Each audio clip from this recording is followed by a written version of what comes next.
3:30 থেকে যদি আমরা এই প্রোগ্রামটা শুরু করতে পারতাম তাহলে কিন্তু সবাই বক্তৃতা দিতে পারতাম। কেন যে শুরু হয় না নির্দিষ্ট সময় আমি জানি না। তো আমরা আসতে পারি, দেরিতে আসতে পারি, কিন্তু বক্তব্য তো শুরু করতে হবে, মিটিং শুরু করতে হবে।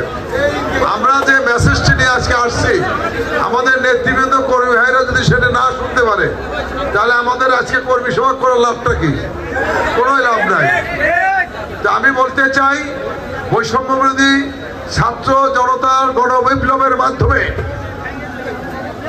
যে আমরা স্বৈরাচার ফ্যাসিস্ট খুনি হাসিনা সরকারকে উৎখাত করেছি, সেই খুনি ফ্যাসিস্ট হাসিনা সরকারকে উৎখাত করতে যেসব ছাত্র এবং জনতা শহীদ হয়েছেন তাদের আত্মার মাগফিরাত কামনা করছি। আমি আত্মার মাগফিরাত কামনা করছি। এই এলাকার মিজান শাহিন সহ অনেকে মারা গেছেন, তাদের আত্মার মাগফিরাত কামনা করছি। প্রিয় বন্ধুরা আমার, আমরা 16 বছর লড়াই সংগ্রাম করেছি। লড়াই আমাদের শেষ হয়ে যায়নি। আমরা যে জন্য লড়াই করেছি, কি জন্য লড়াই করেছি?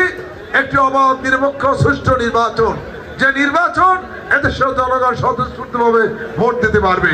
সেই নির্বাচন আদায় না হওয়া পর্যন্ত আমাদের লড়াই আছে, লড়াই চলবে ইনশাআল্লাহ। আমরা কি বলেছি? গণতন্ত্র প্রতিষ্ঠিত করতে হবে, গণতন্ত্র পুনরুদ্ধার না পর্যন্ত আমাদের লড়াই চলবে, আইনের শাসন প্রতিষ্ঠিত না হওয়া পর্যন্ত আমাদের লড়াই চলবে। বন্ধুরা আমার, অনেক কথা ছিল, সময় নেই। আমি আপনাদের শুধু বলতে চাই, আপনারা প্রত্যেকটা এলাকায় ঘরে ঘরে পৌঁছে দেন দেশনায়ক তারেক রহমান এবং বিএনপির চেয়ারপারসন বেগম খালেদা জিয়ার কথা ঘরে ঘরে পৌঁছে দেন। ইনশাআল্লাহ এই মাটিতে বেগম খালেদা জিয়া ফিরে আসবেন। ইনশাআল্লাহ তারেক রহমান অবিলম্বে বাংলাদেশে ফিরে আসবেন। আমরা এই অন্তর্বর্তী সরকারের কাছে আহ্বান জানাতে চাই, অবিলম্বে তারেক রহমানকে বাংলাদেশে ফিরিয়ে নিয়ে আসার ব্যবস্থা করুন ইনশাআল্লাহ।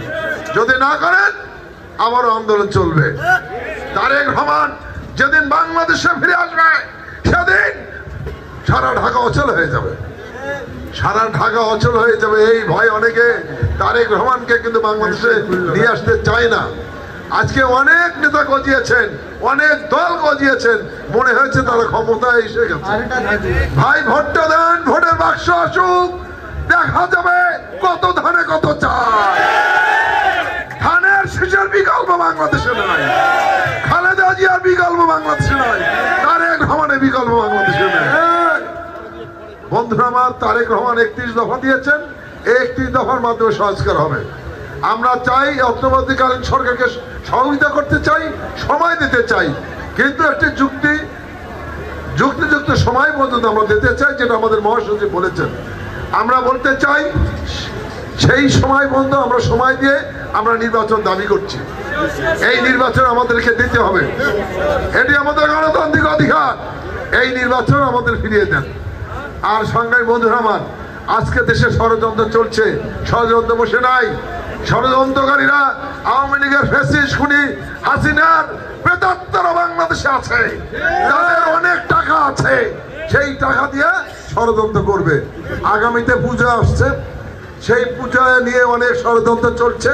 এখানে আপনাদের সতর্ক থাকতে হবে, পাহারা দিতে হবে, যাতে কোনো দুর্বৃত্তরা, কোনো সন্ত্রাসীরা পূজা কোনো বিশৃঙ্খলা সৃষ্টি না করতে পারে। সংগ্রামী সাথী ও বন্ধুরা, অনেক কথা ছিল কিন্তু বলতে পারলাম না। কিন্তু আমরা যে কথাগুলো বলতে চাই সেটি হলো, দলকে সুসংগঠিত করতে হবে, দলের নেতা কর্মীদেরকে সঠিকভাবে কাজ করতে হবে। বিএনপির মধ্যে কোনো সন্ত্রাসী, কোনো চাঁদাবাজ, দখলবাজ, অন্যায়কারীকে প্রশ্রয় দেওয়া হবে না। বিএনপিকে সকল ভেদাভেদ ভুলে যে সকল অঙ্গ সহযোগী সংগঠনকে নিয়ে ঐক্যবদ্ধ থাকতে হবে। এবং তারেক রহমান যে কর্মসূচি ডাক দেবেন, বিগত দিনের ন্যায় সেই কর্মসূচিতে ঝাঁপিয়ে পড়ে কর্মসূচি আপনারা সফল করবেন। নামাজ শুরু হয়ে গেছে, আমি বক্তব্য বাড়াবো না।